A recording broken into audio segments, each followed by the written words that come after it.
Distinguished delegates, please take your seats. Now it's 10 o'clock.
Distinguished delegates, please take your seats. We will start now.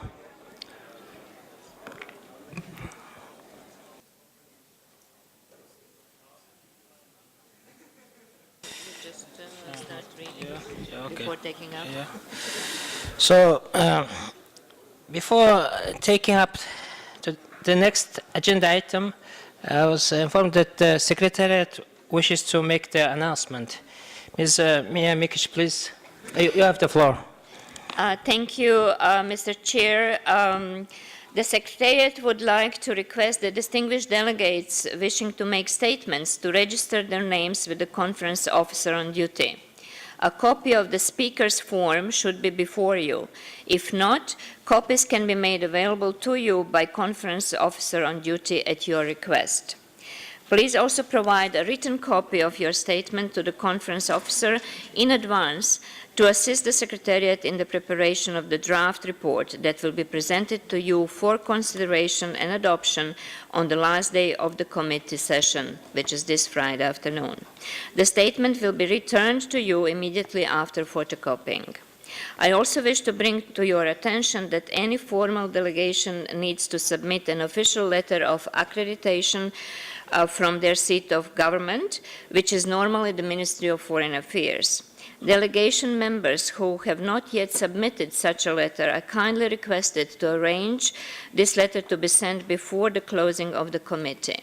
I would also like to use this opportunity to remind you that the committee is, of course, the central part of the Trade and Investment Week. You have been given the brochures about all the events in the week, and we would be really happy if you find time to perhaps also try to participate or attend some of the events.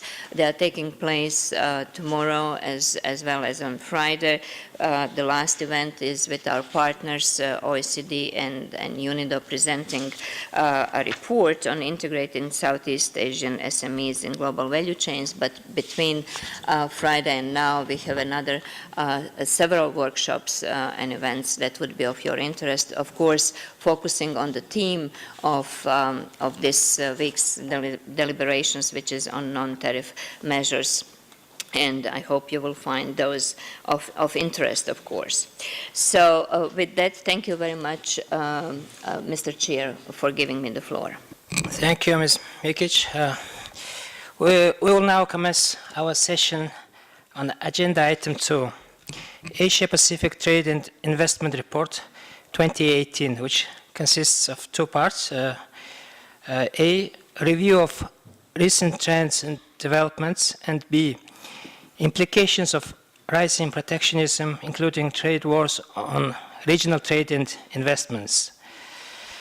For this item, you should have before you document ESCAP/CTI/2019/1. Now I have the pleasure to invite Ms. Mija Mikic, Director of the Trade, Investment and Innovation Division of ESCAP, to make a presentation on the Asia-Pacific Trade and Investment Report 2018. Ms. Mikic, you have the floor. Thank you. Thank you again. I hope the slides will be shown shortly. That would help us go through the very extensive report that we have actually put out and released last December, but then also consequently updated it into the more condensed summary document that you have in front of you. I will start with going through some of the more recent trends and developments in area of merchandise trade, services trade, flows of foreign direct investment, and developments in the area of policies that relate to area of trade investment. Now, we of course know that Asia Pacific has grown to become the major trading region in the world. It still captures the largest part of the global trade flows. In terms of those, it is about 40%, and it has remained at that level through 2017 and 18. In comparison to the nominal trade growth that did recover to go into the double-digit rates, the real trade growth actually stayed in the single-digit levels, and export in particular was below 4% in 2018. So this probably signals, looking at the more recent numbers and that we have for 2019, that signals the further slowdown in the volume terms of export and import, which will be then the end of the recovery that started nicely in 2018 and ended the contraction period of 5 years prior to that. So what we see in terms of 2019 and 20 for the whole of Asia Pacific is really return to the rather low rates of 2 to 3%, and then developed countries are actually looking at some of the higher rates in 2020 in terms of imports, while the developing countries of the region would be looking at the higher real growth of export in that context. Now, of course, these are the estimates based on the current uncertain environment in the global trade, and these can, as we know, change to the better or to the worse, so we will have to wait and see. Also, what I need to stress is that part of this revival of growth was driven by the upward movement of prices, so it was really also the reflection of these increased prices of some of the commodities and fuel, rather than necessarily the rise in the flows of merchandise trade. In the context of services, we still find that services trade is more resilient than the merchandise trade. So the growth rates are always a little bit higher than when it comes to the merchandise trade. Also from this region, we now capture about 30% of the global services trade, which is a stable increase, but of course it is still lower than the overall goods trade share. The bad news in that context is that that is concentrated on very few countries. About 80% of services trade is coming from less than 10 countries in the region, and then 4 exporters actually contribute for half of that. And we also expect that in 2019 and 2020, there will be further slowed down because lots of the services are still linked to the trade transactions, and so they mimic the trade flows, and whenever trade goes down, the services also in that context go down. The news on the FDI front also were not very positive, while the inflows dropped at the global level. They also, particularly for the greenfield investment, dropped for Asia Pacific quite significantly. And this trend seems to be continuing. That is not to say that Asia Pacific is still a very important destination for the FDI inflows. Also, in particularly important Asia Pacific, some of the countries from ASEAN in particular have become the major source of outward foreign direct investment, and that of course is contributing to the South-South cooperation and furthering the integration between the countries.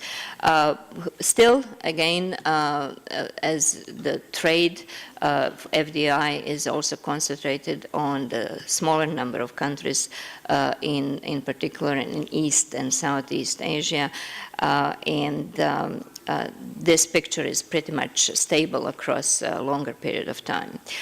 When you look at the policies that influence these results in terms of FDI, of course, the whole environment in terms of cross-border transactions has become a little bit more restrictive than a decade ago, and we are finding that not only restrictions on trade flows are rising, there are also more stringent and different other policies that are being brought in to look at to constrain FDI flows across the border.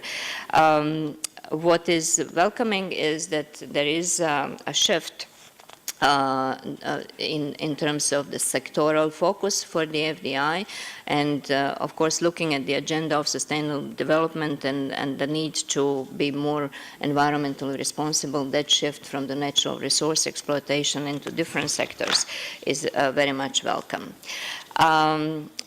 In terms of the developments for the trade policies, I think we will have opportunity through the panel and deliberations later on in the day to look at more closely at what is happening with respect to discriminatory commercial policies or commerce policies.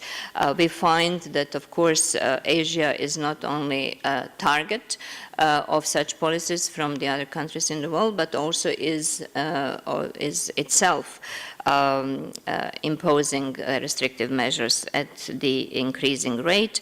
So about 1/3 of the discriminatory policies are actually imposed on the countries from the region. What we find also is that the shift in terms of the focus of market opening from the multilateral to the preferential continues.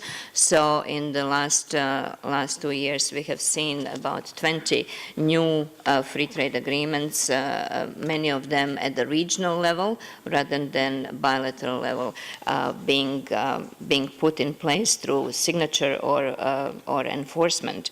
7 of them, I think, were put in force.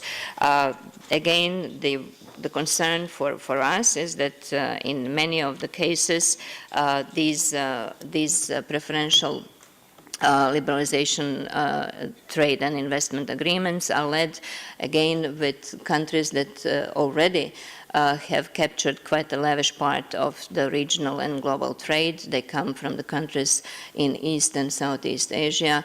Only 2 of the agreements actually come from different parts of the Asia-Pacific region, and only in one of them there is a very weak involvement of least developed countries, while in general they are just bypassed with by these considerations for preferential trade liberalization. Moving on quickly, I know my time is going away very, very quickly. We also looked in the thematic part of the report on the implications of this rising protectionism on architecture of regional trade and to a certain degree through the global value chains refiguration on the foreign direct investment. And so in the main messages is that, of course, the impact will be quite sizable in terms of reduction of the global and regional GDP, and then in terms of the more concerning even impacts is that the loss of jobs will also be quite significant, and while some of the new activities will be resulting in new jobs, the net effect will be a loss of about just under 3 million jobs across the Asia-Pacific region. So just to give you a little bit more details on that in terms of numbers, I would invite you to look at the report and the committee paper for more details. You can see that overall Asia-Pacific, and we have there are 2 scenarios presented in these slides. The green one is the one that is the worst case scenario, and then the yellow one is the one that is actually mitigated through the more intensified regional cooperation and integration. And you can see that clear one way out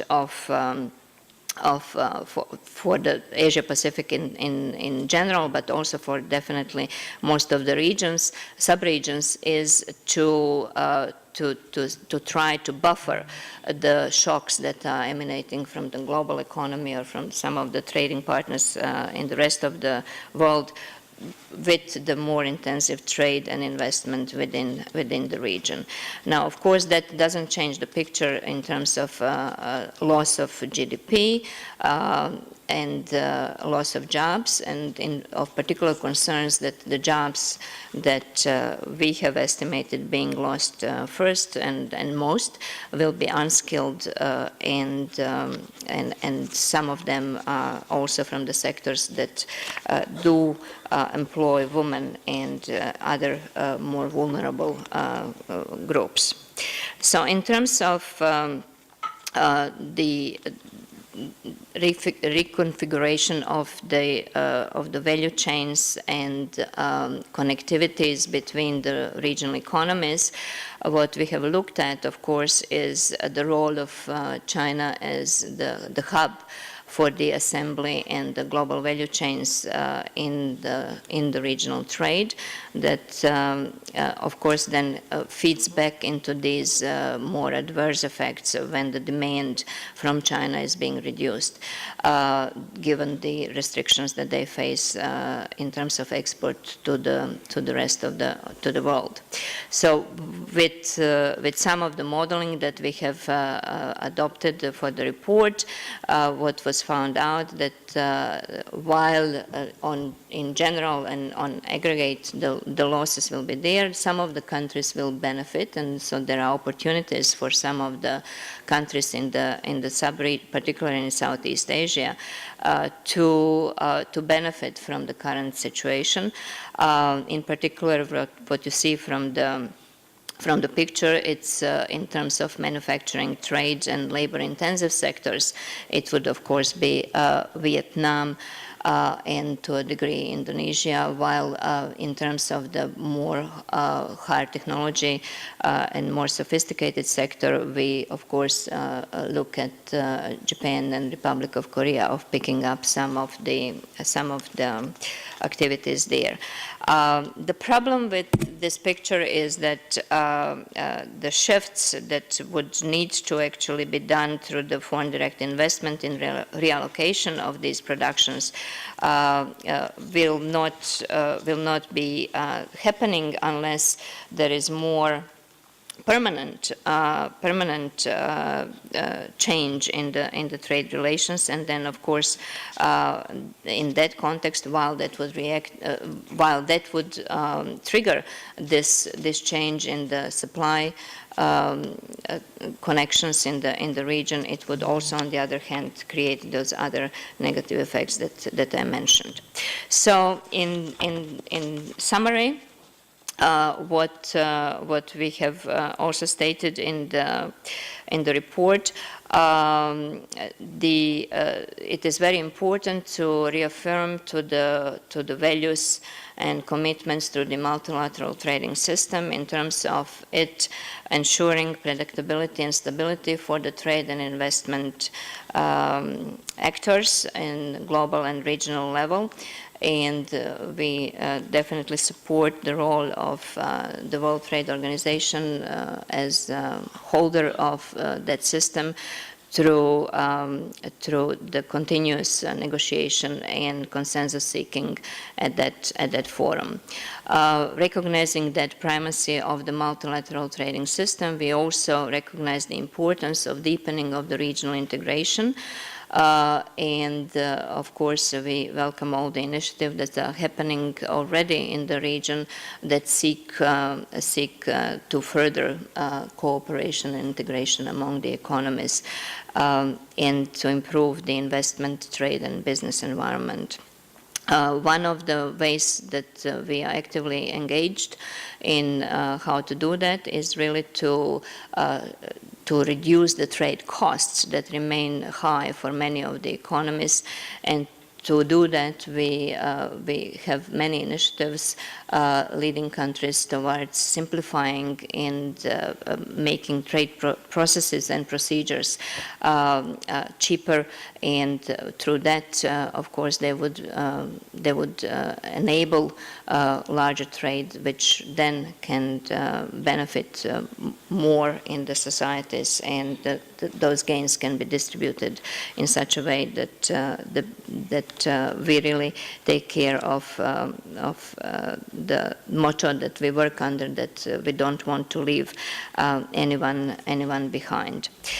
So to do that, we advocate a comprehensive and coherent policy making that is evidence-based, and then ESCAP as a secretariat is involved not only in working with countries on production of such evidence, but also in terms of providing the platform for sharing experiences and learning from each other, and also learning about the value of changing the approaches to negotiating regional trade agreements and to account for the adverse effects that sometimes happen through the adjustment assistance programs in those to ensure this social inclusivity and sustainable development. So with that, thank you very much for giving me the time, and I invite everyone to look at the details in the report. Thank you. Thank you, Ms. Mikic, for your very informative presentation on the Asia-Pacific Trade and Investment Report 2018. As part of item 2, a panel discussion will be held on the topic implications of rising protectionism, including trade wars on regional trade and investment. Now I have the pleasure to invite the moderator of the session, Mr. Kaveh Zahedi, Deputy Executive Secretary of ESCAP, to take his seat at the rostrum to conduct the panel.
Good morning, Excellencies, ladies and gentlemen. Let's jump straight into our exciting panel on the implications of rising protectionism, including trade wars for regional trade and investment. Thank you very much to our esteemed chair and to Mia for the presentation that set the scene for our conversation now. We have 4 excellent trade and development experts with us today on the panel. I won't go into their histories and their curriculum vitae, but they are distinguished, and we have put all of the bios on the webpage. But allow me, if I may, just to introduce each briefly. On my left, Ms. Deborah Elms from the Asian Trade Center, representing, it says here in my notes, the private sector and MSMEs. So you represent a vast constituency out there, Deborah. Thank you for joining us with that weight on your shoulders. On my far right, Mr. Pradeep Mehta from the Consumer Unity and Trust Society, or CUTS, a long-standing civil society advocate on trade and development issues. Welcome, Pradeep.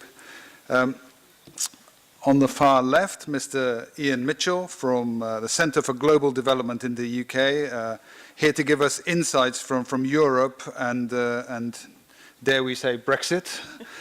And last but not least, of course, Mr. Ratnakar Atikari, the head of the WTO Enhanced Integrated Framework Secretariat that caters to the aid for trade needs of least developed countries globally. Thank you all for joining us. We're going to have 2 rounds of interventions from the panelists, about 7 minutes each in the first round, about 5 in the second round. And then we'll open it up and hopefully have a conversation with all of you.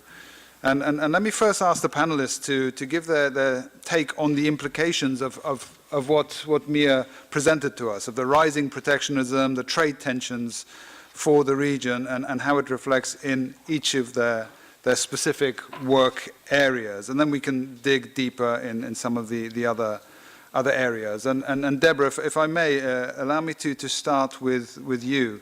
As I mentioned, you have been promoting the interests of MSMEs in Asia. You've been working on what a part of our economy that in many parts of Asia Pacific is the backbone of in fact, the economy. So could you give us your view, to begin with, of rising protectionism, the trade tensions that we're seeing from their perspective? How is it affecting them? And are you seeing all of these trade tensions begin to translate into reshaping of some of the regional and global value chains in which they're involved?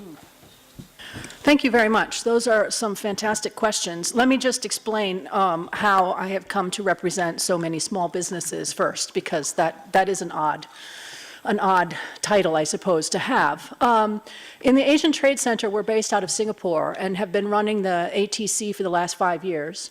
We're a private company, partly because Singapore being Singapore, we couldn't set up as a non-governmental organization in Singapore, so we're a private entity. And then in the course of that work, about a year ago, almost exactly a year ago, in fact, we launched a trade association, the Asia Business Trade Association, ABTA, which caters especially to the largest companies, the largest global companies, actually. But in that, we also have one of our 3 pillars is small businesses, because we think that small businesses are crucially important and sorely underrepresented in a lot of trade discussions. And so, as a result of our work with small businesses, we now have about 2,000 MSMEs from 28 countries in Asia represented in our network. And our small businesses, we've done a lot of work with them, including training them in various kinds of workshops, both in Singapore and increasingly elsewhere, including actually here in Bangkok, where we just held a workshop with our MSMEs who are located, our Thai MSMEs here in Bangkok. And we're having more, another workshop here in Bangkok at the beginning of April. So we talk to our small businesses all of the time about the issues that they face, of which there are many. And the trade landscape is particularly challenging if you are small. Most economies, including Singapore, I might add, are dominated by small businesses. So the statistics vary, but in general, up to 97% of businesses in most of the economies in this room are small businesses. The definition of what makes you small varies, and we don't get ourselves in the business of arguing over whether or not your particular business is small. If you think you're small, we count you. So small businesses represent about 90 to 95% of all businesses. They represent the largest share of employment in all of the economies, but government rarely reaches out and talks to small businesses. And this, we think, is a big problem. Now, the reason why government rarely talks to small businesses, I will say, is that they are very difficult to reach out to. Having done this for a year, I will tell you that reaching out to small businesses is expensive, it's labor intensive, it's challenging. And so that's partly why government doesn't have a very good handle often on what small businesses need. I would argue that their needs are fairly straightforward, actually. What they do not need, I think, is special assistance. They do not need special chapters in trade agreements. They do not need special provisions. What they really need is the best enabling environment that you can provide for small businesses. And then you let business get on with the business of business. So small businesses, we argue, particularly because most of our companies are, even the tiniest companies, are increasingly global. They are born global. They think of themselves as competing on the international stage. Our small businesses tend to be thinking of themselves as an exporter from birth. They are already planning to find other markets elsewhere. They make a website or they go on a platform like Facebook, and they are already, even if they don't have a website, they're already global companies. So what they're looking for are rules that allow them to do that. And we've been arguing for a long time that there are only 4 things that they really need. Those 4 things are, they need rules that allow them to engage in small size, small value shipments. Most small businesses are not shipping 40-foot containers. They ship a package of socks. They ship greeting cards. They do not need, so they need rules that allow them to move socks easily between Bangkok and Singapore, between Singapore and Vanuatu, or wherever it happens to be. But that's what they're shipping, is small size packages. And so we need to facilitate trade for those kinds of shipments, which we do not do very well, particularly here in Asia. So that's the first thing. The second thing that we need are better rules for services. Right now, most of our companies who are small are engaged in digital provision of services, and that is actually harder than it should be. Right now, we have a lot of rules around local presence. We have a lot of rules that require licensing and qualifications to deliver services that make it very challenging for small firms to provide services of all kinds. including participate in supply chains by delivering services. And so we need to do a much better job of thinking about how small firms can deliver services and deliver services digitally around this region in order to participate in supply chains and to deliver services directly to consumers. Because that's where small firms tend to be most important. Even firms that supply socks and greeting cards actually make their money off the services that they deliver. Their socks are specialized, their greeting cards are personalized. That's where they make their money, is in services, not so much in the production of the thing. The third thing that they need, and this is critically important, is they need better digital rules more broadly. And digital data rules are critically important. And in Asia, we are making a total hash of this right now. We are in the process in Asia of watching governments restrict the movement of information, require local hosting of data, have very complicated taxation policies coming for both movement of digital services and the movement of physical goods in the e-commerce space. These are a nightmare for small firms. They wreck the ability of small firms to participate in the global environment, and that is a mess.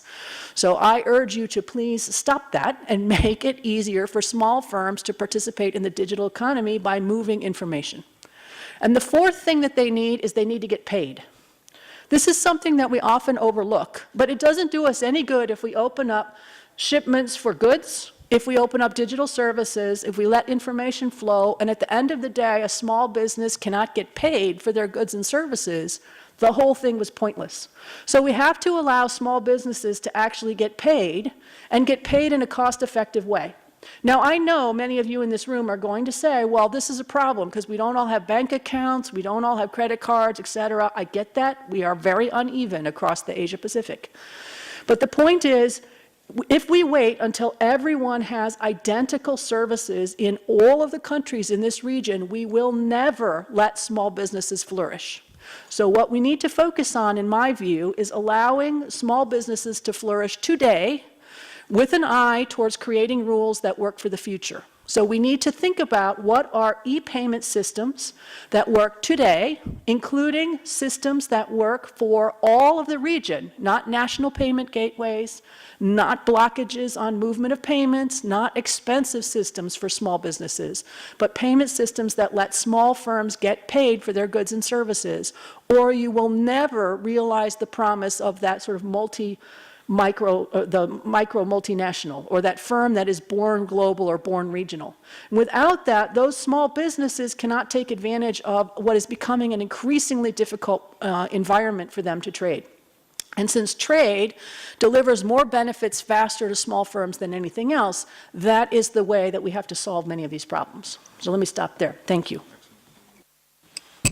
Excellent, Deborah. Thank you so much. So in a way, you're you're telling us that the MSMEs in particular, which are, as you said, the backbone of so many of our economies, especially in Southeast Asia, but across Asia Pacific, they're in an extraordinarily challenging environment to begin with, and now we're adding a layer of complexity with the trade tensions that come, and they actually impact all the areas in which you are promoting greater facilitation, and actually the direction of travel seems to be in the opposite way, whether it's for the small packages, whether it's for data, whether it's for finance. Yes, we're going backwards from the perspective of small firms in many respects, and this is going to dramatically impede the ability of small firms to participate in what should be this sort of glorious moment for small firms to really move forward and grow, which I think should be the objective of most governments. How do you get your current small firms to grow and flourish? How do you get new small firms to be born and grow? That should be, in my view, one of the key goals for governments. Thank you very much. Pradeep, if I could turn to you now. You had a very important organization which has been very active on international trade, on competition issues. What is your perspective on these growing trade tensions and the increasing protectionism that we see creeping into our region as well, but especially from the point of view of our consumers? We've heard the impacts that it can have from the point of view of a very important part of our economy, the MSMEs, but from a consumer point of view, what is all of this going to boil down to? Thank you, Kavi, and good morning to all of you. Happy to be here. Let me pick up where Deborah left in terms of MSMEs. I mean, don't forget that we require consumers to find jobs in order to, have the income necessary to survive. Now, nobody can disagree with Deborah's point that MSMEs provide, on a per capita basis, a larger employment, larger export in any country as such. And what I would like to speak about is a particular case which is happening right now in India in order to explain the larger issue about increasing trade protectionism, which often is being done without any sensible thought as to what it would impact. Between India and the US, we have an existing trade of nearly $130 billion a year, with a grand understanding to raise it to $500 billion a year up to by 2025, which is around the corner. Of this, currently I think all of you are familiar with the GSP, the Generalized System of Preferences Scheme, which exists under an old GATT understanding of Chapter 4, a kind of a special and differential treatment. And recently, the US decided to stop with a 60 days notice GSP privileges, which are going to affect Indian exports of really nearly $6 billion. Out of $30 billion, it's a very small amount. But if you look at the $6 billion trade carefully, what you find is that it's going to not only impact consumers and producers in the US, but also the same in India, because most of them are labor-intensive goods and intermediate goods. They go into a value chain in the US for further production, engineering, light engineering goods, etc., etc. So this particular example I took in order to explain the larger picture today as to what is happening around the world. By the kind of policy which Donald Trump is following, led a spate of tariff increases across the world, basically in its fight against China, including adopting all kinds of unfair means. For example, they have a very strong problem with Huawei, telecom equipment provider, with several patents in the area of 5G, and 5G is going to be the new technology, which is going to impact consumers as well.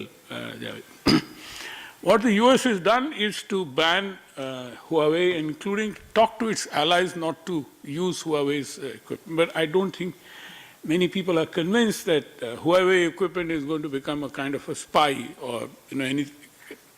What it has done recently is to threaten Germany that if you do not take our advice seriously, we will not share with you the other information that we usually do. I mean, you can imagine this sort of cross-sector kind of impact that it is doing. Just giving you one example as to what is happening. They raised tariffs on steel and aluminum and 101 things. Who is benefiting out of it? Fortunately, countries like India are benefiting out of it. It's the silver lining in the cloud that they are able to export more of, say, soybean or what have you, which is, exporting from US to China is becoming more expensive, but that is not the way forward. Because ultimately, you are looking at a turbulent world, and you do not know what is going to happen tomorrow. Just telling Kavi, and we were sitting there. Donald Trump made a big issue about the tariff that India puts on Harley-Davidson motorcycles. Now, Harley-Davidson, as you know, costs a very large packet, which I cannot afford, in the sense to buy a Harley-Davidson. And the tariff was 150%. So Donald Trump tells our Prime Minister, this is a one-to-one conversation, that look, we charge you, what, 5% or 4% on Indian motorcycles exports to the US, you're charging 150% on this. Our advice to the government of India at that point was to give it a zero duty. What is Harley-Davidson going to achieve? Anyway, reduced it to 50%. And what has happened is, in many areas, Trump then, continues to make that a big issue. Finally, Harley-Davidson found that it is losing its markets in various parts, so they shifted their production to Europe. And that made Trump further mad. He said, look, I'm doing my best to protect you, and you're now shifting your production to Europe or wherever have you. The point is very simple, that today we are in a trade world which is very peculiar. We do not know what is going to happen next. And therefore, I think some of the suggestions which were made by Mia in the APIT are very relevant. We need to coagulate more on a regional basis in order to ensure that and I'm again giving you an example from India. They are looking very closely at the African markets. For example, they may not offer the big market as the US does or Europe does, but there has to be a diversification effort to be made, and we've done some studies to show as to the kind of untapped potential which exists. And these same countries are buying the same goods from Europe at a much higher price than what they can buy from Asian countries, for example. I mean, there are many such examples I can quote, but the point is that ultimately it's the consumers in these importing countries or the developing world who are going to suffer, or who would gain in the event that the countries then are able to expand regional integration, regional trade integration in a way that is able to expand the envelope. And rather than to rely upon the existing sources, which are becoming more and more unpredictable, we have the other phenomena of Brexit in terms of we don't know what is going to happen to the world economy after this Brexit, for example. There is going to be a downside, undoubtedly. And in that downside, what would also be necessary for governments is to tighten the belts at the moment. An issue which Deborah spoke about in terms of how do you make the enabling environment for SMEs is very critical, and that is something which many times in the government and politicians pay a lip service. But when it comes down to brass tacks, it is so difficult. We had a preferential law for small industry development in India, but it has not been implemented in letter or even in spirit. So I'm just giving an example as to what is happening. What is also happening in India is, particularly at the subnational level, being a large federal country, is in many of the states in India, they are probably moving farther ahead to also a competitive spirit between one state and the other state. So that is something which also we have to see as to how we take forward the more active players in international trade or even domestic trade in order to see to it that they are advantaged. They are given that kind of advantage through an affirmative action program in order to ensure that they're able to play better in the international sphere. Thank you. Thank you very much, Pradeep, and thank you for not mentioning any contentious issues whatsoever. You've taken us on a deep dive into what you called a very turbulent world of uncertainties, and of course, uncertainty we keep being told is the enemy of business, and ultimately you are quite clear the ramifications of all of this. The casualties are not only the producers and the employers, but the employees and ultimately the consumers. And I think we haven't seen all of the unfolding, and some of it is even probably changing the way we trade, who we trade with, who we see as our main trade partners. Your example of India looking more to Africa and elsewhere. And you finished, of course, by also mentioning the other totally contentious and clear issue of Brexit, which will take us to our next panelist, Ian Mitchell. So let me turn to you. I mean, the Centre for Global Development is based in the UK. Trade policies in the EU are a significant factor in development of countries in our region. I mean, what is decided in Brussels impacts our region very much. we're of course very interested in the European perspective, including the impacts on the EU from the US-China trade tensions and how those ripple effects would then impact us as a region in terms of the protectionism. So in a nutshell, what are the expected impacts before we get to Brexit on the EU that are and are there spillover effects expected on the trade and investment between Asia and EU as a result? Great, thank you very much. It's a pleasure to be here with such esteemed company. And so I plan to come on to talk about Brexit perhaps in my second round of comments. But I think let's start with the EU, which is obviously a much bigger and much more important bloc for this region and globally. And I guess to your question about the spillover effects, I mean, I guess what's interesting about the trade war and the impacts for the EU. I mean, the EU is the big on the face of it, the big winner from this trade war, and actually UNCTAD have done some very nice analysis which demonstrates that that the gains are in the order of magnitude of $70 billion. The EU benefits from gains a proportion of Chinese trade and a proportion of US trade.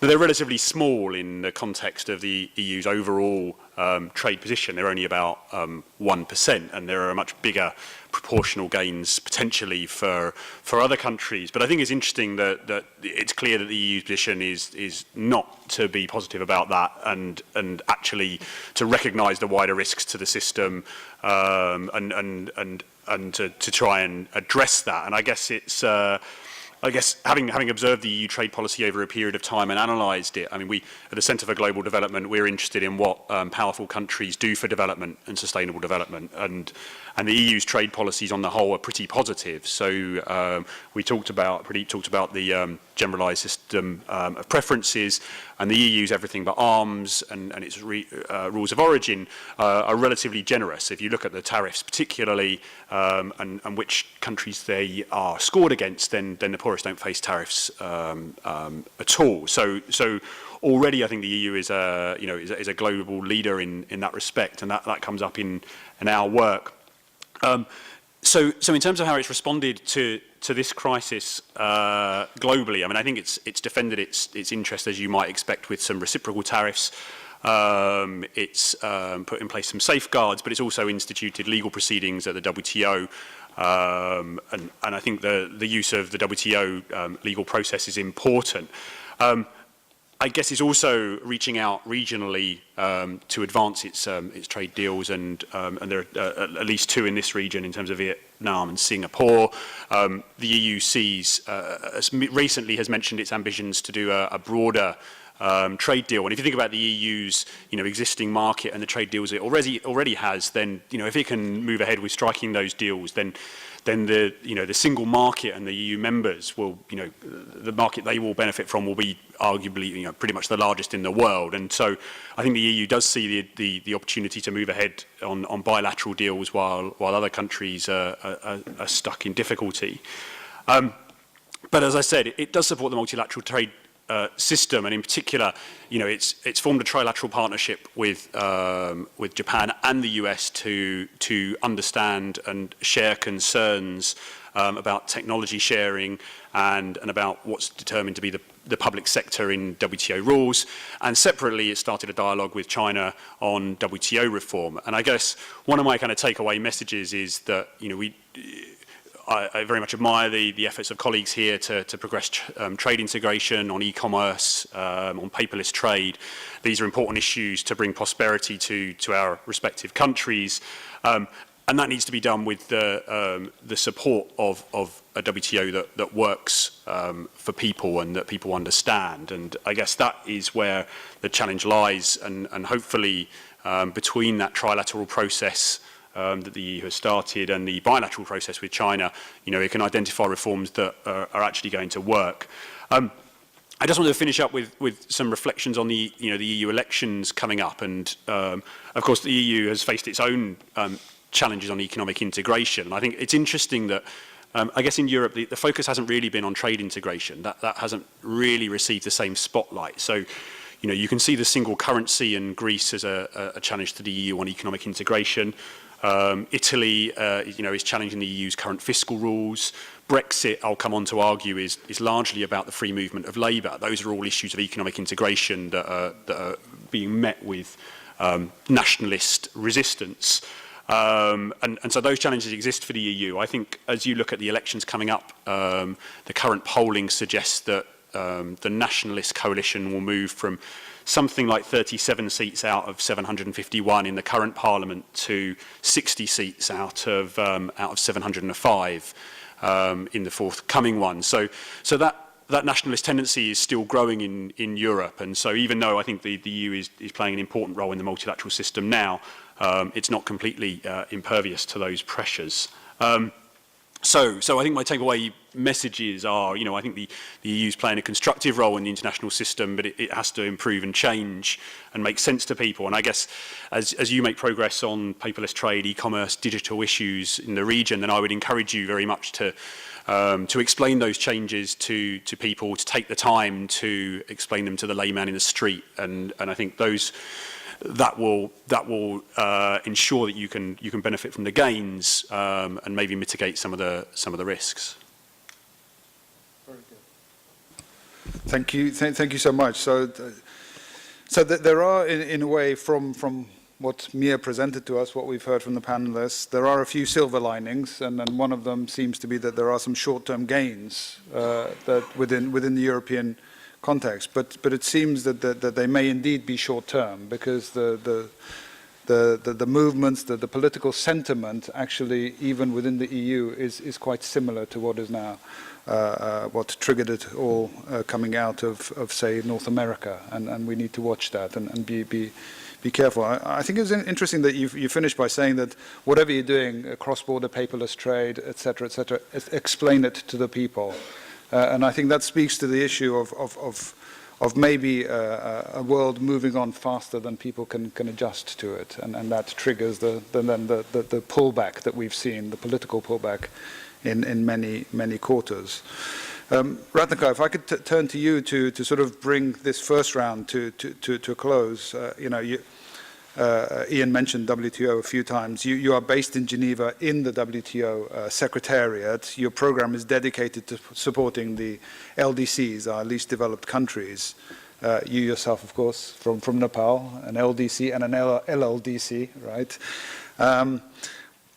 Give us your perspective on what we're seeing unfolding in the trade landscape. Talk about how the trade tensions are and have affected the multilateral trading system, and really what can be done about it. Thank you very much, Mr. Chair, for that question. Let me start with a focus on least developed countries, where I'm working. Let me just provide a context of where we stand right now. There are 10 least developed countries in this region that are in the various stages of graduation. They need to diversify their market, they need to attract foreign direct investment, and they need to move up the value chain ladder. So that's the major problem that these countries face. And 3 LDCs in the region, namely Bangladesh, Myanmar, and Cambodia, account for 38% of the share of global LDCs merchandise exports. And if you calculate in the context of the region, I haven't done that math as yet, but it should be 2/3 of total exports, right? And at least Bangladesh and Myanmar are graduating soon.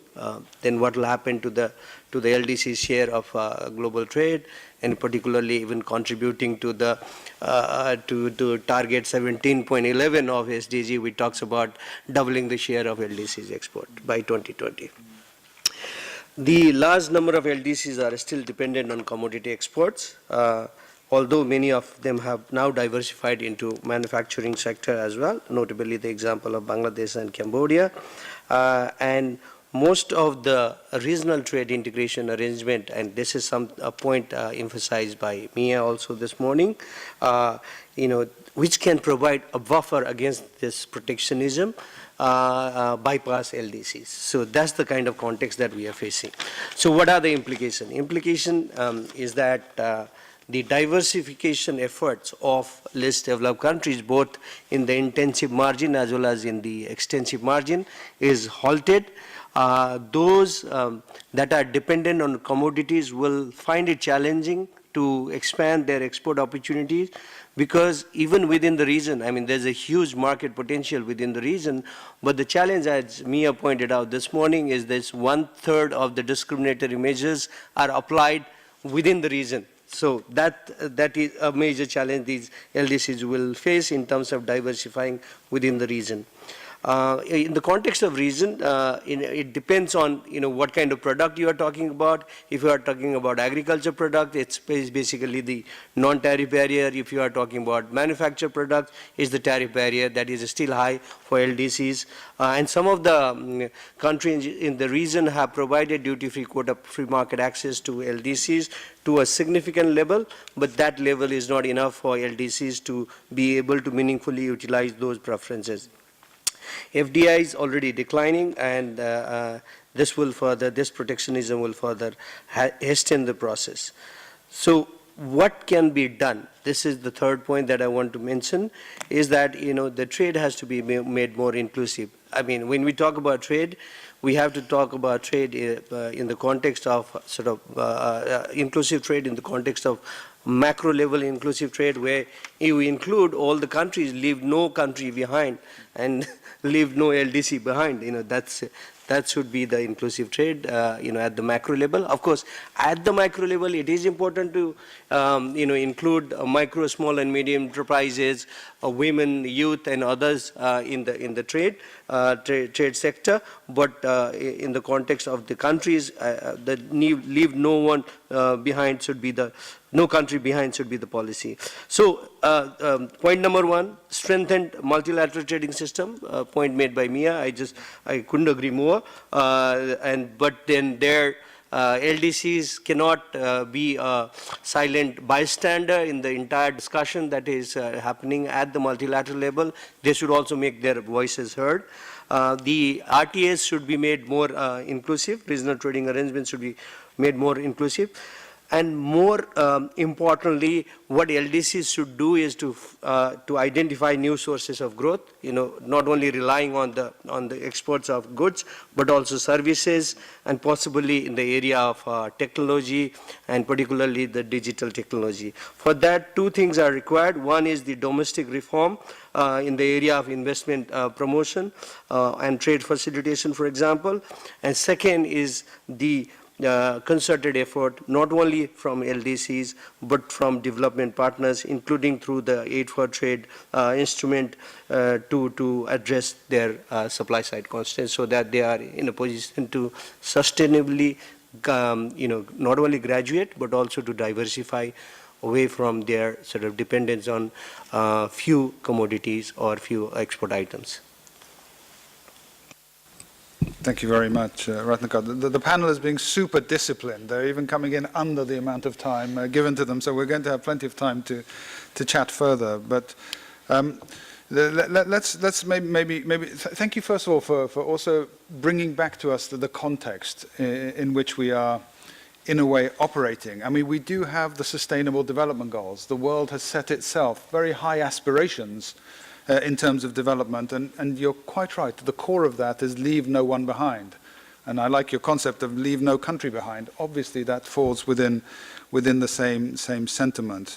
How can that be done? I think that's sort of the focus a little bit of the second round. And you started to point to some of the mechanisms we have for doing that. And one of them, Mia mentioned it, you've repeated it, the strengthening of the multilateral trading system. Deborah, let me come back to you with a very short second round question. Is RCEP the answer? It's something you've been very deeply involved in over many, many rounds, 17 or so. Yeah. Is that the answer? No. I would love to say yes, but no. Because it doesn't, first of all, it doesn't cover everyone. It's only 16 countries, so it doesn't solve all of the problems, and it's not broad enough and it's not deep enough. So no, it doesn't solve all of the problems. What I find sort of striking, though, if I can go in a slightly different direction and maybe be slightly more controversial, since that seems to be where you're headed, This is I have been on the road for quite some time, and this is maybe the third thing in a row in which people are very enthusiastic about the multilateral system. I happen to be a committed multilateralist myself. I think it would be fantastic if the WTO system were working well. In front of us, actually, you can't see this, but is a great sign that says, "Let's go WTO."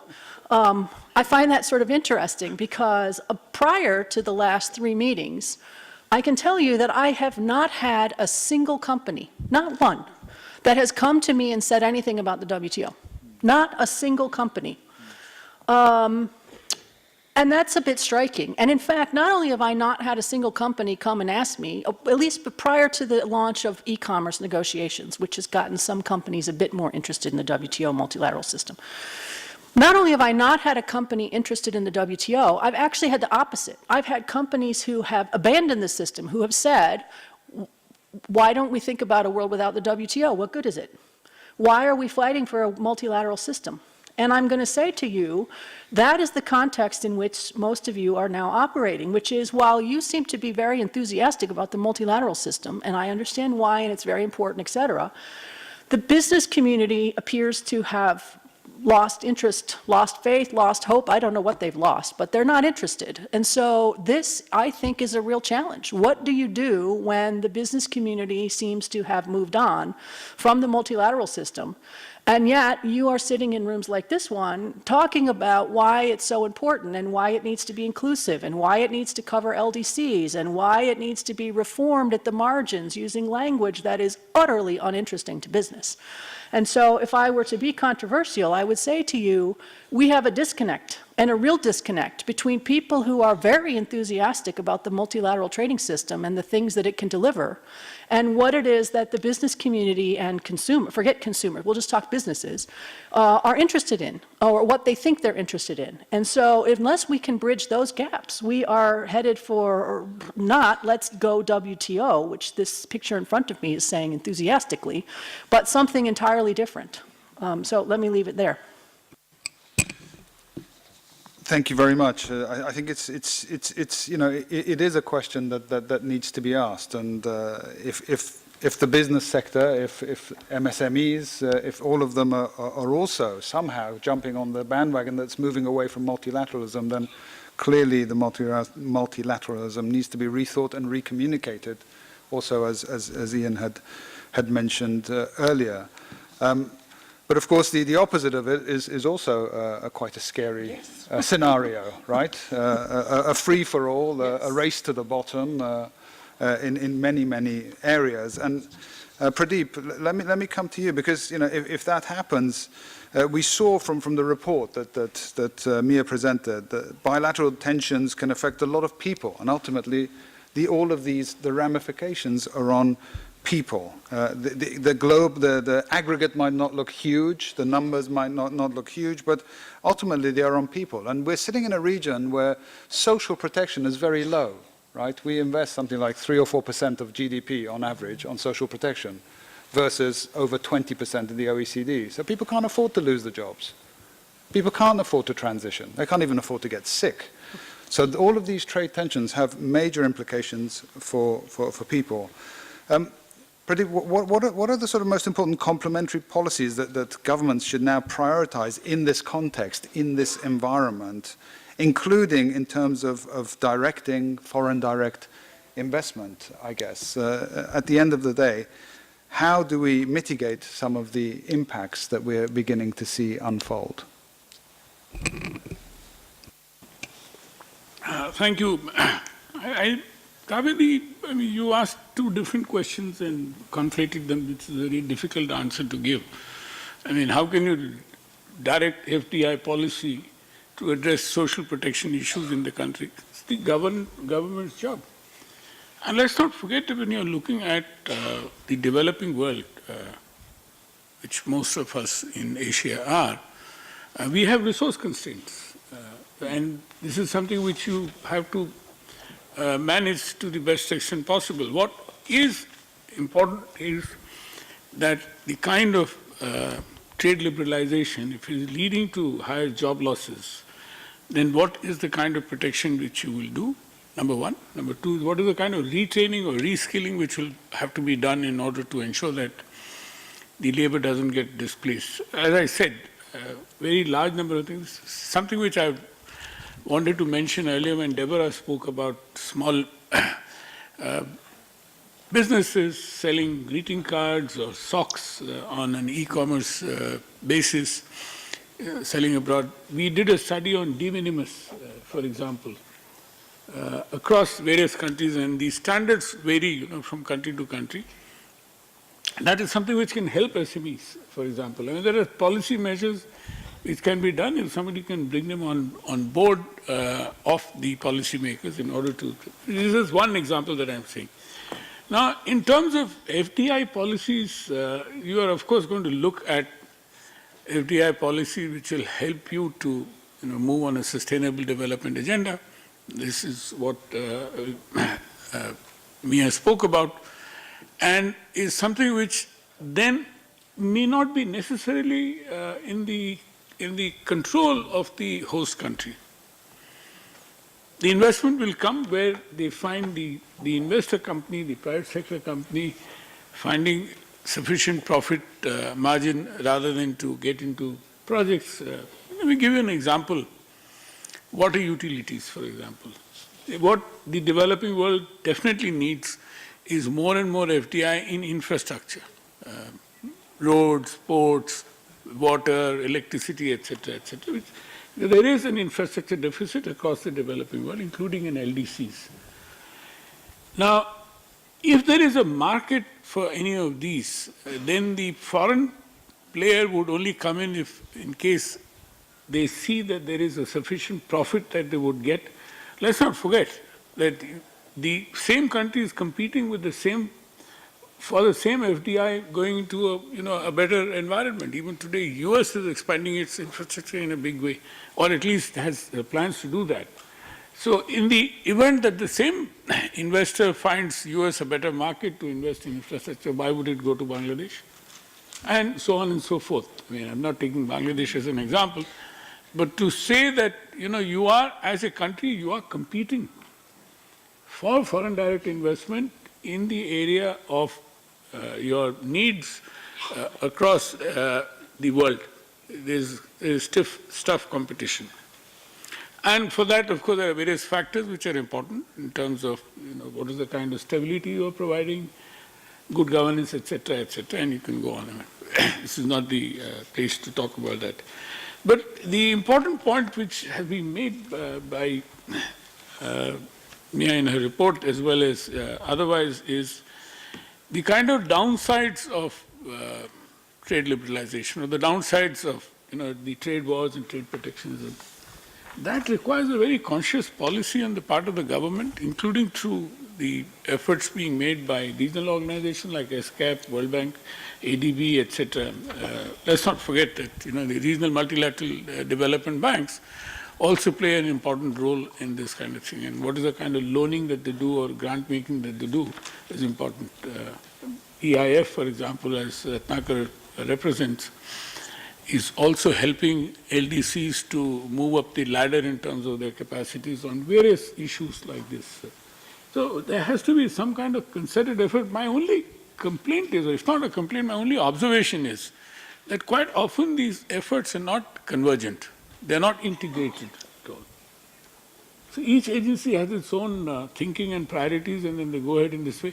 Ultimately, it is the donee country, the recipient country, which has to then be having a very clear understanding in terms of convergence. And that is what is, as I said, is lacking as to how, and this is one of the reasons why EIF was born, was out of 6 different agencies, hoping that there would be some convergence in terms of how they operate in the field. But I'm not so sure whether in the field are they so effective in terms of coordination.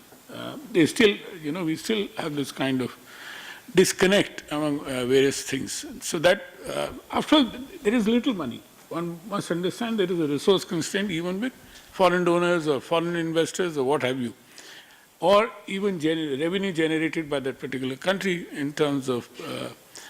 So how do you then use that limited money in order to get the sort of best bang out of the buck that you are doing. And that is a big challenge. Thank you. Thank you very much. It is a massive challenge. And I think you also are pointing us in the direction of ultimately there is a lot of responsibility that lies in what you call the donee or the recipient country to pull all the pieces together, to put this puzzle together in a fast-moving, fast-changing environment.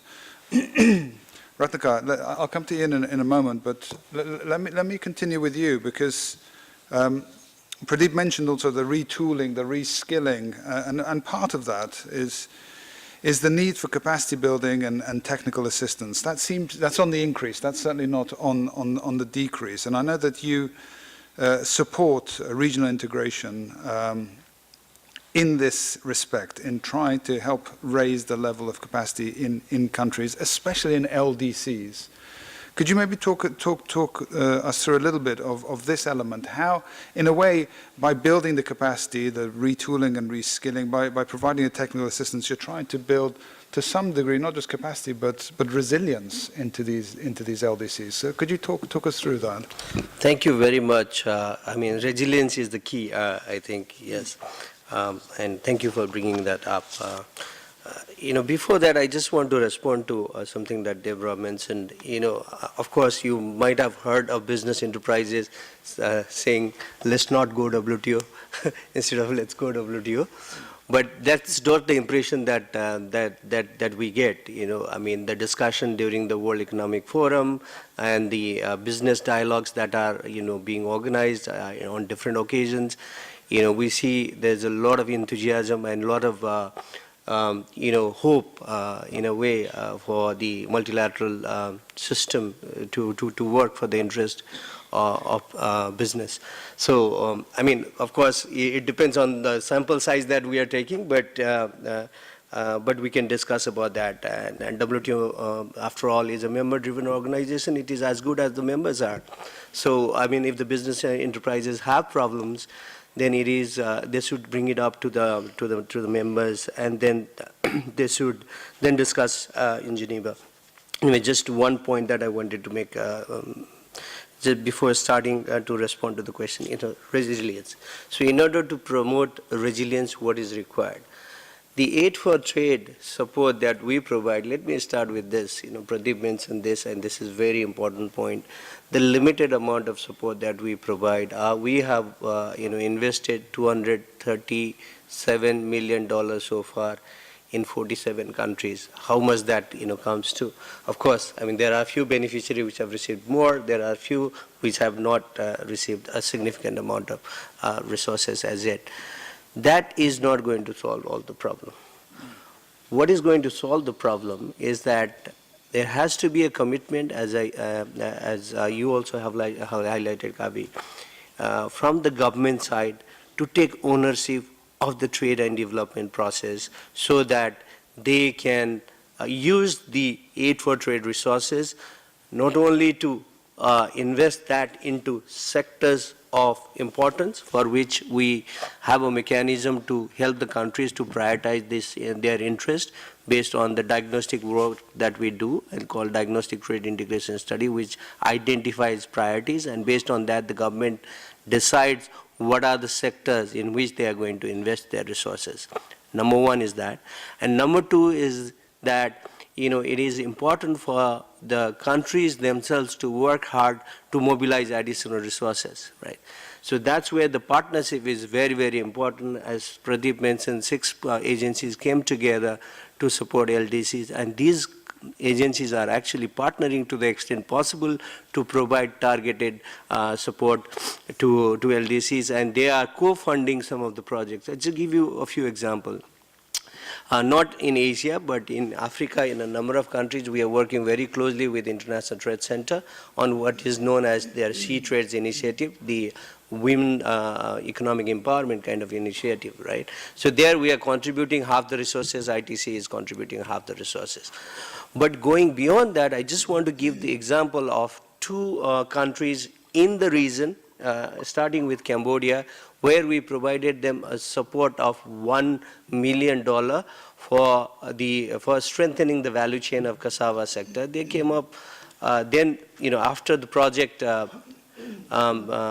project ended, they devised a program of action to attract foreign direct investment on cassava sector. They organized investment conference, and they were able to mobilize $150 million from impact investors to invest in cassava sector. And some of our colleagues may testify this, the process has already started, the process of, converting cassava into cassava chips and other kinds of, products so that they can diversify. That's one. The other example in terms of not only diversification, but in the example of infrastructure is quite important from this region. In Vanuatu, we provided support of $3 million for the reconstruction of the seafront in Port Vila, devastated by Cyclone Palm back in 2015. So with our support, government of Vanuatu was able to mobilize additional 15 million from the government of New Zealand for the construction of the seafront. With that 18 point something million, they have been able to construct reconstruct the seafront infrastructure, as a result of which 11,000 women vendors, basically they are called market mamas, they are benefiting from the infrastructure created, because we also created a market center where these women entrepreneurs who are producers as well as traders, can come there and trade their products, literally export their product, because the tourism, what tourists spend in the country is deemed export. In relation to export diversification, the other example that I wanted to provide is the example again of Cambodia, because Cambodia is so much dependent on the export of garments, right? I mean, it's heavily concentrated. So we have in the past 4 to 5 years helped Cambodia to diversify into areas such as rice, and cassava is another area that I mentioned, silk is another area, and tourism, in order to create the kind of skill that is necessary for the tourism sector. So that has also been done. The third point that I would like to make is that in order to help these LDCs to take advantage of new sources of growth, as I mentioned earlier, we have covered 10 countries in the region together with our partner organization UNCTAD, and we have conducted their what is known as e-trade readiness assessment. And these e-trade readiness assessment, they look like simple analytical work, but the beauty of this analytical work is that they identify real challenges and opportunities facing these countries, and they help the countries to prioritize action that need to be taken in order to take advantage of digital trade opportunity. And some of the countries have even moved to the second stage where they have started preparing digital trade strategy, and we've supported the government of Bhutan with an e-commerce project, as a result of which they have been able to significantly increase the revenue for their farmers.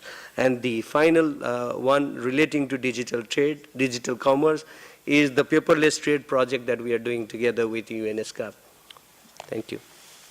Very good, and thank you for that last little advertising for our joint work. Much appreciated. I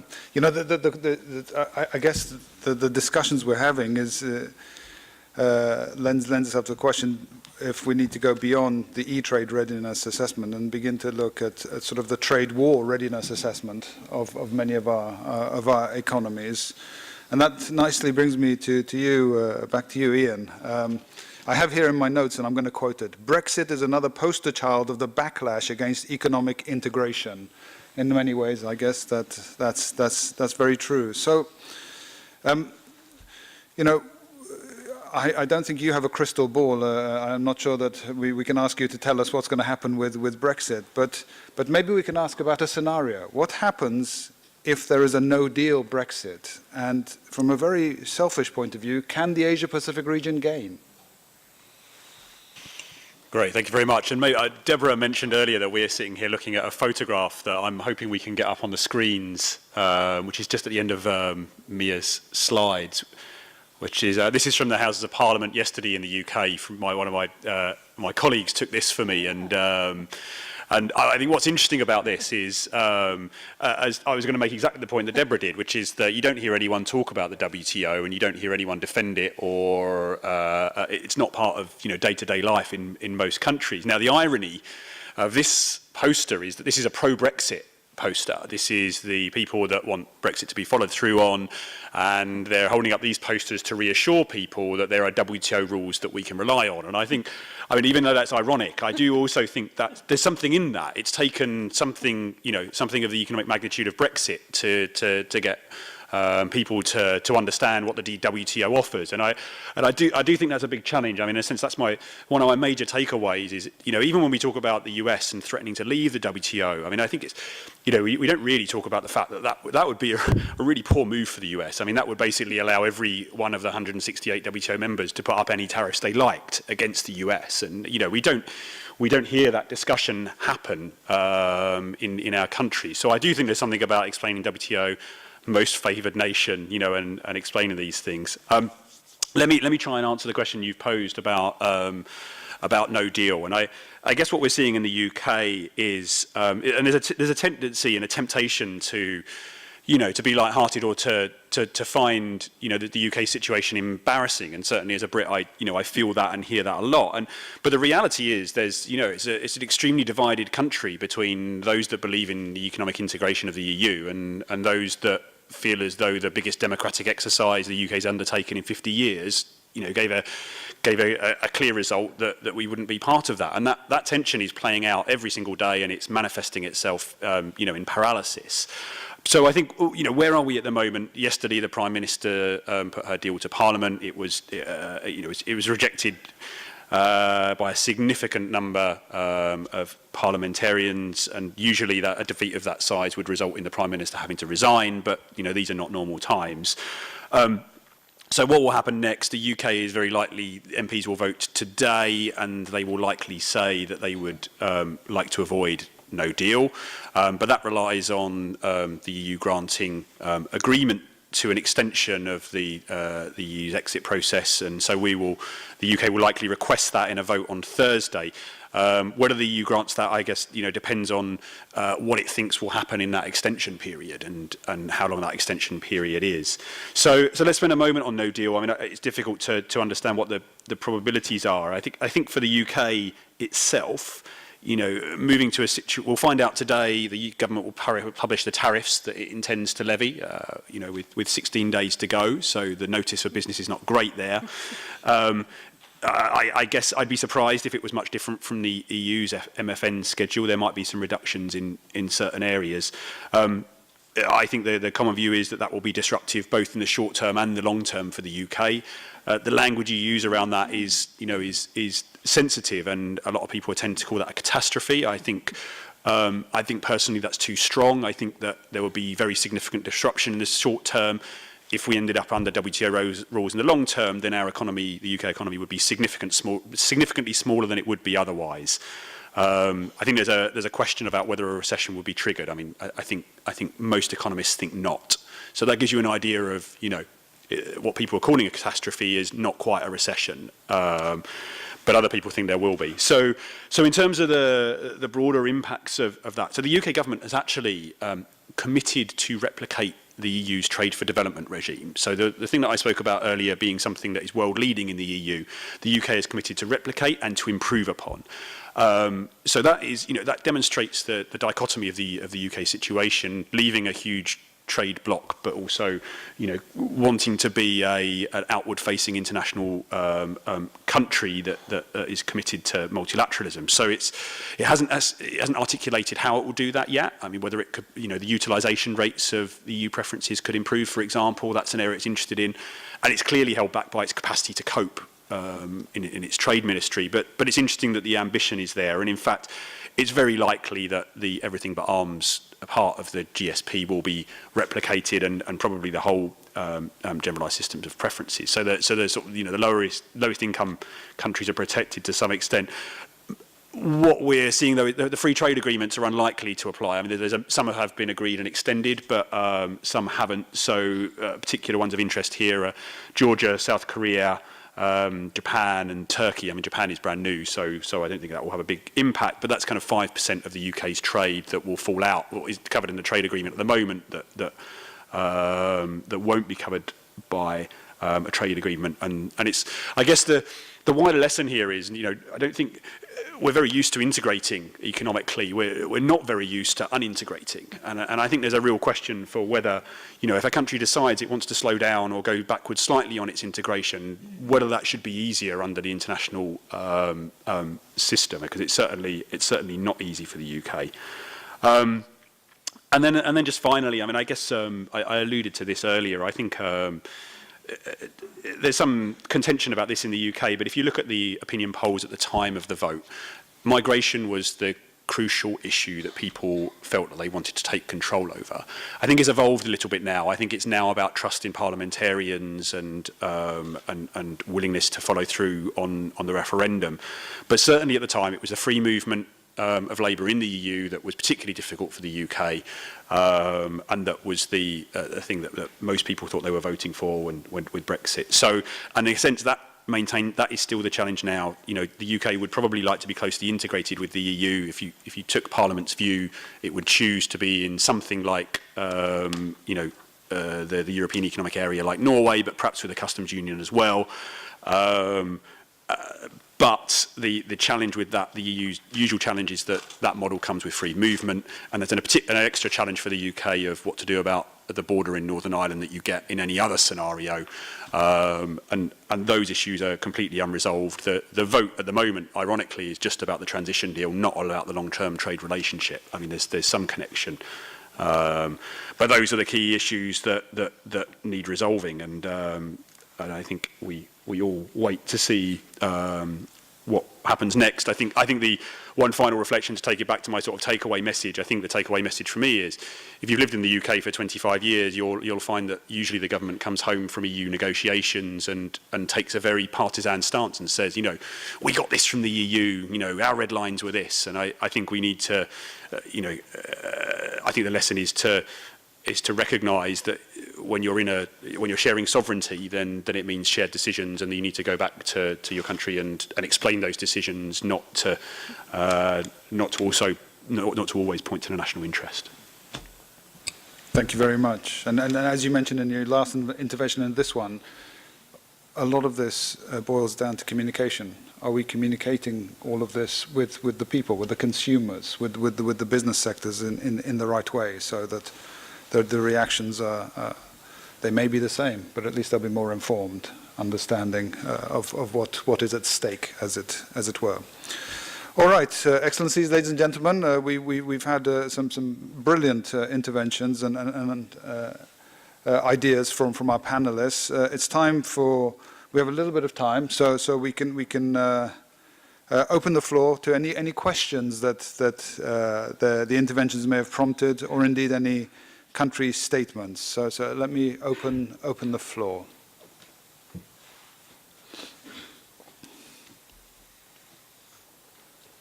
Yes, please, Russian Federation. Thank you, Chair. I'm going to speak in Russian. Благодарю за обстоятельные выступления. Во-первых, хотелось бы затронуть прозвучавшую проблему о использовании данных в системе международной торговли. Хотели бы отметить, что требования к локализации данных не стоит рассматривать как ограничения для малых и средних предприятий. Скорее, эти требования обусловлены соображениями о безопасности в условиях нарастающей цифровизации в мировой экономике. Данная проблематика сейчас находит широкое отражение в рамках ЮНКТАД, в которой работает специальная рабочая группа по аспектам цифровой экономики и электронной торговли, где как раз участвуют представители частного сектора, интернет-компаний и вырабатываются подходы как к количественной оценке цифровой экономики, так и к проблемам локализации данных. Сами предприятия неоднократно отмечали, что такая проблема, как утечки персональных данных и коммерческой информации, могут нанести гораздо больший вред международной торговле, нежели чем требования к локализации данных. Во-вторых, хотелось бы отметить, что в своих подходах к вопросам международных экономических отношений Российская Федерация исходит из недопустимости их политизации. Мы выступаем против использования протекционизма и санкций как метода недобросовестной конкуренции, сдерживания быстроразвивающихся экономик и достижения узкокорыстных политических целей. В этой связи видится, что применение односторонних мер в первую очередь бьет не по их объектам, а по малым и средним предприятиям, которые в этой связи исключаются из глобальных цепочек добавленной стоимости и имеют меньший диапазон внешнеэкономического сотрудничества. В этой связи ВТО и международные организации системы ООН, в частности ESCAP, представляются безальтернативным фундаментом многосторонней торговой системы.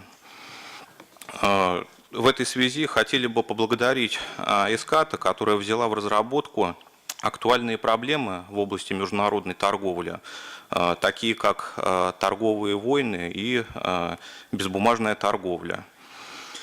В-третьих, благодарим представителя Индии в президиуме за освещение проблематики регионального сотрудничества.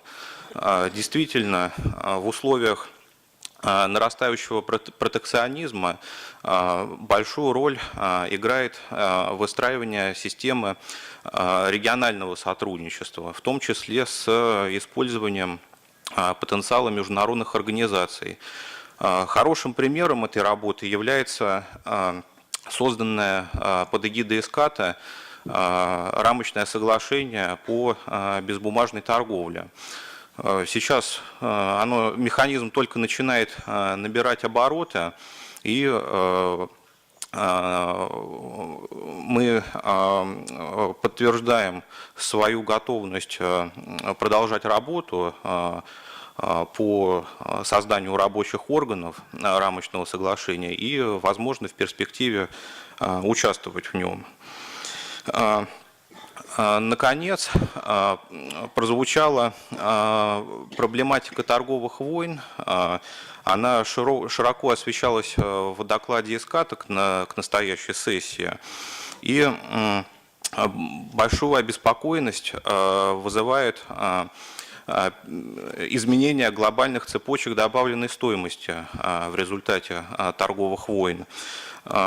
Странам необходимо выходить на новые рынки и менять поставщиков промежуточной продукции в результате тарифных ограничений. В этой связи хотели бы отметить такую тенденцию, как переориентация грузового транзита вследствие изменения глобальных цепочек добавленной стоимости. В настоящих условиях необходимо снижать транзитные издержки, и наша страна ведет активную работу с партнерами в Центральной Азии, в Северо-Восточной Азии по созданию евроазиатских и субрегиональных международных транспортных коридоров. Так уже действуют различные схемы поставок из Азии в Европу через Транссибирскую железную магистраль. набирает обороты инициатива по сопряжению строительства Евразийского экономического союза с китайской инициативой «Один пояс, один путь». Также создаются международные транспортные коридоры в Северо-Восточной Азии, такие как Приморье-1 и Приморье-2, которые призваны укрепить продовольственную безопасность в регионе Северо-Восточной Азии путем расширения географии поставок зерна, кормовых культур и прочих сельскохозяйственных товаров. Ну и также в заключение хотелось бы отметить целесообразность расширения взаимодействия ESCAP с другими организациями ООН, такими как ЮНКТАД, потому что в их рамках разрабатывается единый понятийный аппарат, в том числе с участием представителей частного сектора, для дальнейшего обсуждения проблем цифровизации и других проблем, затронутых сегодня. Спасибо.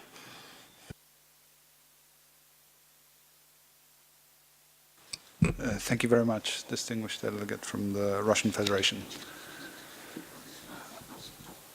Yes, the distinguished delegate of Kiribati. Thank you, Chair. And on the outset, allow me to express gratitude to the ESCAP Secretariat for the invitation supporting the participation of the Kiribati delegation. Chair, in the context of recent trade and development, Kiribati has adopted open trade policy guided by its trade policy framework launched in August 2018. Kiribati is a party to the Pacific Islands Trade Agreement, PICTA, and PESA Plus Trade Agreement. Trade development, however, is constrained by limited product diversification, isolation from the global market, weak quality infrastructure, limited access to finance, poor ICT connectivity, and lack of enabling environment to support the development of paperless trade and broader trade and e-commerce. Chair, our government has earmarked fisheries and tourism as key productive sectors to stimulate the development of the economy. Tourism and fisheries remain to be one of the sectors that is expected to be one of the export drivers. In order to improve quality infrastructure, the government adopted a national quality policy in 2017. The government, with support from the Standard Trade and Development Facility, STDF, recently undertook a feasibility study to inform the establishment of a centralized laboratory to improve the testing capacity. Establishing the lab will go a long way in strengthening conformity assessment and procedures, which requires strategic support from development partners like EIF, STDF, UNIDO, working in the area of standards and quality infrastructure. The lab will also assist in the implementation of food safety legislation and regulations. Our government is also working with UNCTAD in developing a trade portal, a project supported by Australia and New Zealand. The portal is expected to enhance transparency in business laws and procedures for exporters and importers. It seeks to apply international best practices on the publication of all trade-related policies, laws, and procedures. In terms of an enabling environment for foreign investment, our government adopted a new Foreign Investment Act in 2018. The Act provides a simple, transparent, and non-discretionary system to facilitate the entry of all foreign investment into Kiribati. Under this legislation, foreign investors have market access rights to all sectors of the private economy, except for the reserved list of a limited number of economic activities. In addition, the Act has key provisions which guarantees investor protection in order to build investor confidence. Chair, in the broader context of promoting e-commerce and paperless trade, our government will be undertaking e-trade readiness assessment in collaboration with UNCTAD. The assessment is expected to inform the Kiribasis e-commerce policy. Our government is also considering the establishment of Asikuda to modernize customs procedures. And our government is keen in establishing strategic partnership with development partners in improving its customs procedures and broader development of e-commerce as an enabler to e-transactions. As I conclude, other key initiatives like improving intellectual property regime are underway. Our government recently enacted a new Copyright Act 2018, which is in line with international conventions, and Trademark Bill, which will be enacted later in the year. Thank you. Thank you very much, distinguished delegate of Kiribati. I have Sri Lanka, Bangladesh, Republic of Korea, China, Mongolia, and USA on the list. As the facilitator of this panel, I get the sense that we're moving more towards the country statements, having been inspired by our panel. So maybe what we can do is just press the pause button, allow our panelists to get a last word of reflection. You know, we have the enviable position of sitting before many of our trade policymakers in this region, and maybe I'll come back to the panel for just one or two of your policy recommendations, your takeaways from our conversation today in 1 or 2 minutes, so that we can wrap up our panel, and then we can more smoothly hand over the long list of country speakers back to the chair. So Deborah, could we start with you with your 1 or 2 take-homes, your 1 or 2 policy recommendations? We're working on a digital agenda in our trade association that has 5 elements in it that goes actually with the Russian delegates' discussion. So our 5 elements of our digital agenda is cybersecurity, because that's obviously important, data privacy, so a data privacy framework, data stewardship, which is what do companies do with data once they collect it. That will be a set of principles rather than a framework, because we're not yet ready to regulate, I don't think, on data stewardship, but at least some principles that can guide us until we decide what a proper regulatory framework should look like. An issue, consumer protection. So in the consumer protection sort of bucket of issues, we need to talk about what do we do on online consumer protection, what do we do about fraud policies, and what do we do about cross-border returns. These are 3 issues that governments keep expressing concerns about that are important and important for small businesses. So consumer protection as an overarching framework. And then the last one, which is something that we don't normally think about in a trade context, but is nonetheless important, especially for small businesses, is what are we going to do as a framework for taxation in the trade space, especially around digital services and e-commerce goods taxation policies that can either help or can strangle small businesses. So there are 5 things that need to be addressed, we think, this year in the digital space that are important building block policies to enable better digital policies and e-commerce policies. And so to do that, we're working with other partners like UNCTAD in creating those kinds of policies. Fabulous. Thank you very much for that. Ian, as I'm looking in this direction, share a couple of your takeaways for us. Sure. I mean, I think that my main one is to explain what you do, to explain what the WTO does, to encourage your political leaders to do that, and whether you do it on Facebook or whether you do it in the office in back to office reports. I think it's important. Just briefly to mention one piece of work that the Centre for Global Development will be doing over the coming year. One of our flagship products measures what the advanced economies do for development, including on trade and environment and so on. And we're expanding that product and to look at all of the powerful countries, essentially. And so I'll be very glad to talk to delegates about that work in the margins.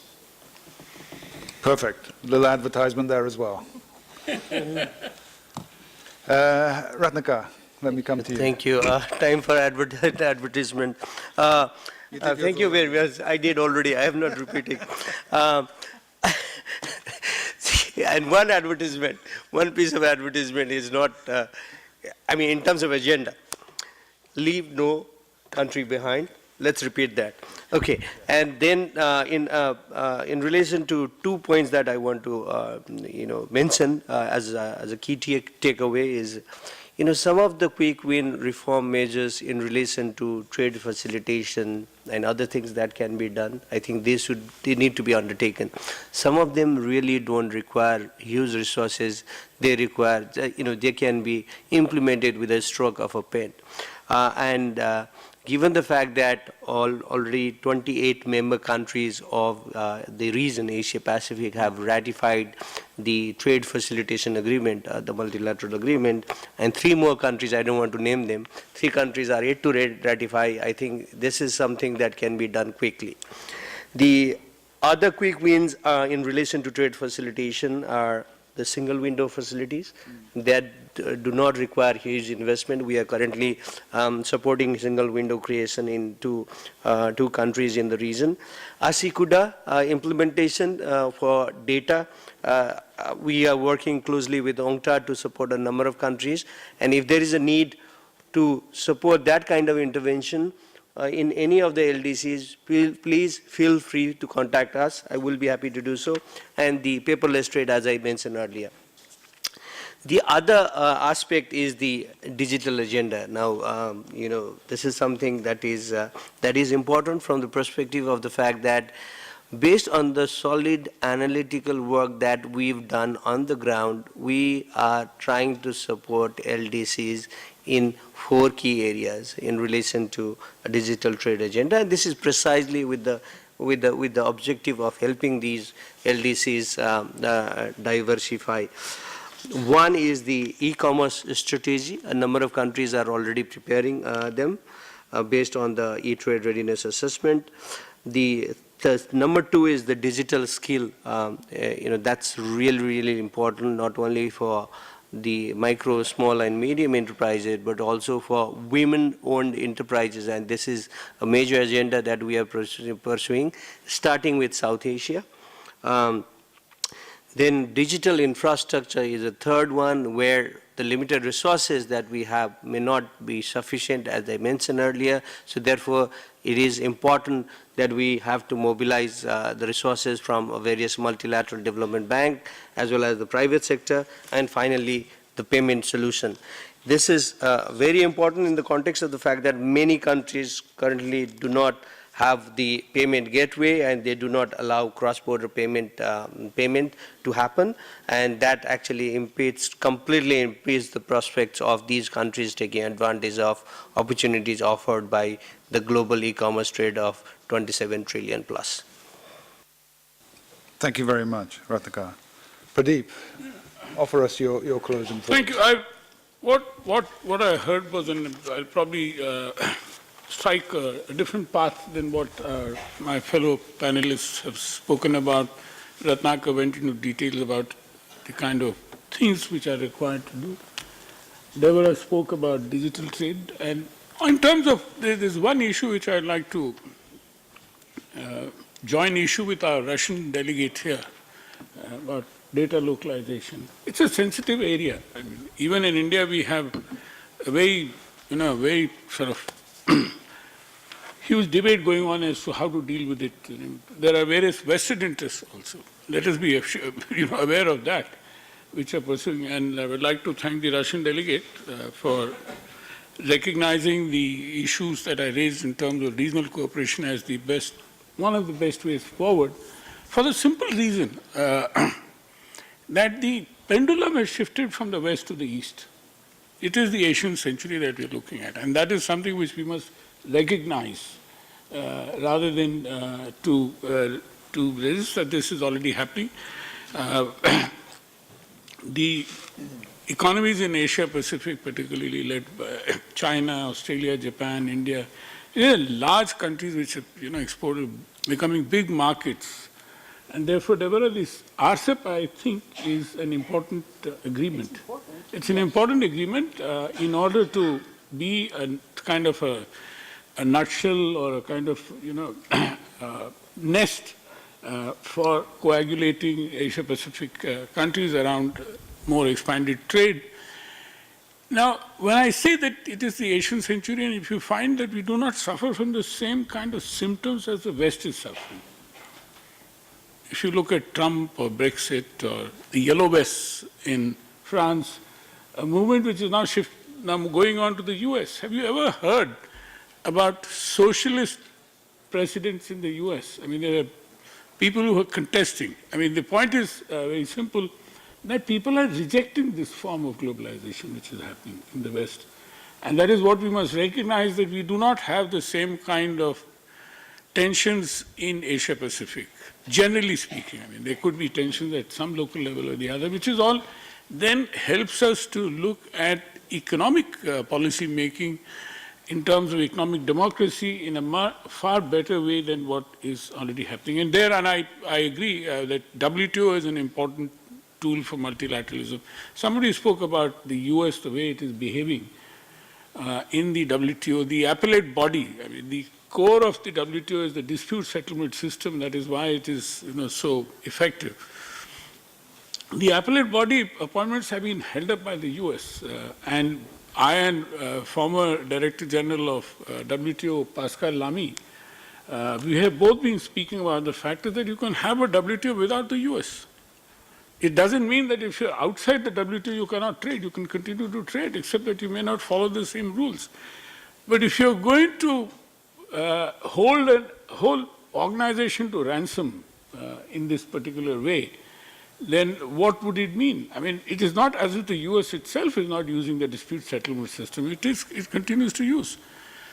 But then there is something which we need to look at in terms of how do we take forward an organization which is an institution, it's not an organization in that sense, which has helped to raise the trade potential of a very large number of poor countries and help them to lift people out of poverty, of which China and India are two very good examples, to say the least. And therefore, it is need for us to protect the WTO. We are not looking at an Asian WTO, but the WTO as a global organization, which is important to move forward. And let me conclude again that, look, this is the Asian century, and that is the kind of positive thinking and the confidence that we must elicit here in order to move the agenda forward. Thank you very much. Thank you very much, Pradeep. And I won't attempt to in any way summarize what our expert panel has been speaking of. But I guess if there's two things that I take away is in all that we've spoken about, it indicates that trade tensions, that protectionism, and all of the ramifications, there don't seem to be any winners, actually. Yeah. Right? I think that's the first message, regardless of the sentiment for or against multilateralism. And the second thing that in a way, Pradeep, you've sort of landed on as well, is that promotion of trade within our region, our intra-regional trade, in a way can buffer and protect our countries from the external shocks. So in a way, we can look a little bit more to our neighbors rather than across the world as our economies evolve. And that's where regional cooperation will have to and can play a big role. ESCAP, of course, that's why it was created for 72 years. That's in our DNA, is to promote exactly that regional cooperation. And maybe the third and final is that it doesn't finish there, that there are some very simple, I wouldn't say simple, some practical steps that we would need to take to build that resilience, regardless of trade tensions and trade wars and what have you. Practical ways of ensuring we move towards the single window and ways of promoting trade, practical ways of promoting the digital trade that you mentioned, the cross-border payments that you mentioned, these would be needed regardless of where these trade tensions take us, and certainly would be needed as much in our least developed countries as anywhere else, to use your words, to leave no country behind.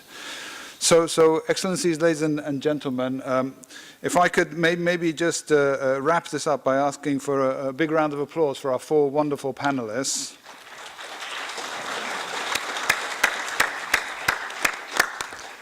And with that, return. Please stay in your seats. I see everyone's very eager to jump out of their seats. Please stay in your seats because our distinguished ambassador will now take over the chair. And I can just, if I may, Mia, just repeat the list of speakers that we have.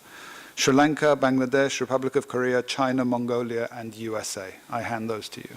Thank you, Chair. Thank you, everyone.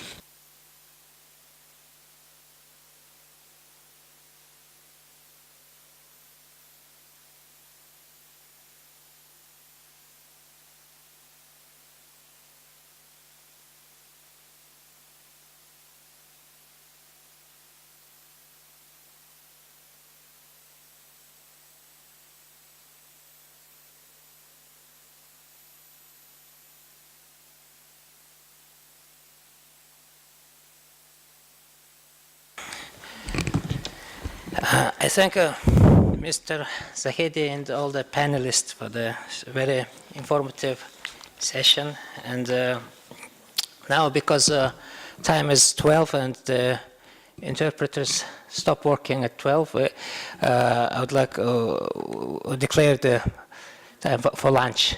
And so after we return at 2 o'clock, at first we will go with the country statements with the registered speakers, and then after the agenda item 3, the panel, we will continue with other country, with the remaining country representatives who wish to make statements. Meanwhile, delegations are strongly encouraged to register for statements. Thank you. Now I would like to turn over to Ms. Mikic for housekeeping announcements. Thank you. Thank you very much, Mr. Chair. I would just like to announce the arrangements for the lunch.